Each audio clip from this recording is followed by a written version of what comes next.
अंतःकरणाचे परिवर्तन आणि अध्यात्माची पहाट फुलवणारे आपल्या हक्काचे यशवंत प्रसाद न्यूज.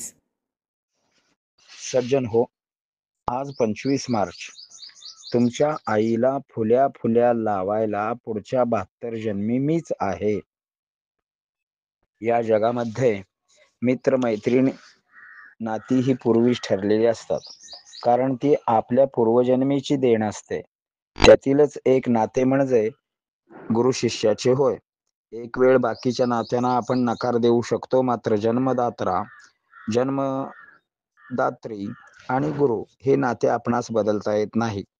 आपण हे नाते मनाने बदलू, पण प्रत्यक्षात कृतीमध्ये ते मोडता येणार नाही आणि मोडल्यावर त्याची शिक्षा झाल्याशिवाय राहणार नाही. या कृतज्ञपणाचे फळ देवाच्या दरबारात जे काही असेल ते मिळणारच आहे. म्हणून मी म्हणणाऱ्याने जन्मदात्री व श्री गुरु नाते तोडण्याच्या भानगडीत पडू नये.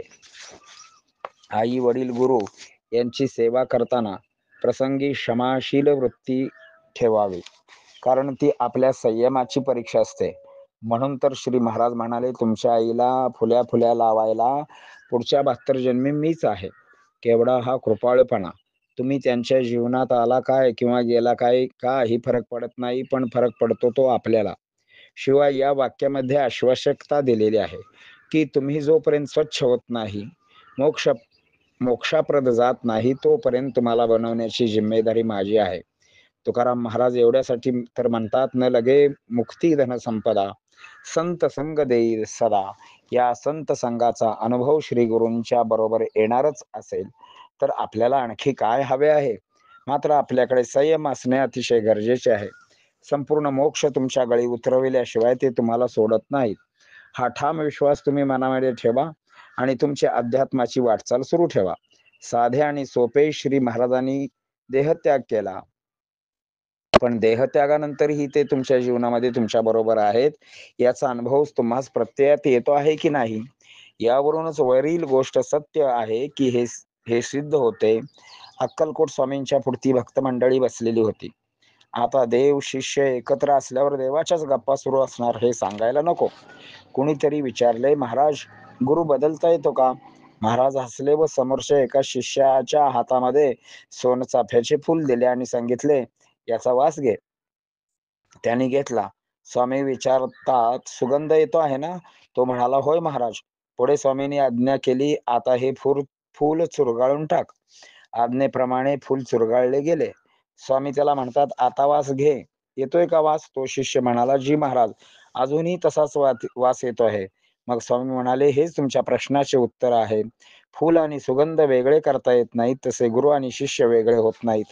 तेवढ्यात एक गृहस्थ श्रीपाद श्री वल्लभ स्वामींच्याकडे आला व म्हणाला, महाराज, मी एका गुरुकडून गुरुमंत्र घेतला आहे, पण त्याच्याकडून माझे कल्याण होईल असे मला वाटत नाही आणि त्या मंत्राचा मला उपयोग होईल असे वाटत नाही.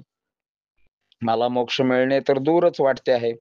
जीवनाचे कल्याणही होणार नाही. माझा संसार सुखी होणे इतके सुद्धा धन मला मिळत नाही. श्री गुरूंचे माझ्याकडे लक्ष नाही असे मला वाटते. तेव्हा मला माझा गुरु बदलायचा आहे.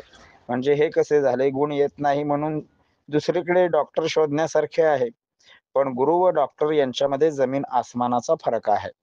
लक्षावधी डॉक्टर निर्माण करणारे गुरुच असतात. श्रीपाद श्रीवल्लभ यांनी स्मित हास्य केले व म्हणाले, तुला गुरु बदलायचा आहे की काय? ठीक आहे, बदलूया आपण. तू आता एक कर, हे पाणी घे आणि या दगडावर चूळ भर. बघूया त्यानंतर काय होते आहे. त्याप्रमाणे त्या ग्रस्ताने तोंडात पाणी घेतले व श्री स्वामी समर्थ यांनी सांगितल्याप्रमाणे एका मोठ्या दगडावरती चूळ भरली. अहो आश्चर्यम! त्या दगडावर चूळ भरल्याबरोबर त्या ग्रस्ताला जो मंत्र दिसला, त्याच्या मूळ गुरुनी दिलेला होता. तो शिलालेखासारखा उठला. तोही आश्चर्याने पाहू लागला, अरे ही काय भानगड आहे?